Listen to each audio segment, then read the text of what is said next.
আমি 10 পর্যন্ত গুনবো, আর সেই সময়ের মধ্যে এর দুজন লুকাবে, আর যাকে সবার শেষে পাওয়া যাবে সে জিতে নেবে 10,000 টাকা। চলো তোমরা লুকিয়ে পড়ো, আমি 10 পর্যন্ত গুনবো। ওকে, চলো শুরু করা যাক। আমি এখানে বসে 10 পর্যন্ত, 10, 1, 2, 3, 4, 5, 6, 7, 8, 9, 10। সময় শেষ, আর এখন আমি ওদেরকে খুঁজবো। চলো শুরু করা যাক। ও আমার কাছাকাছি চলে এসেছে।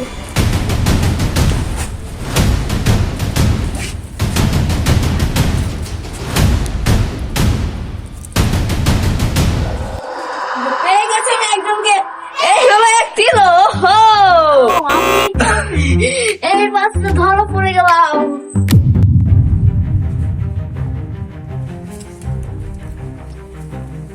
দুই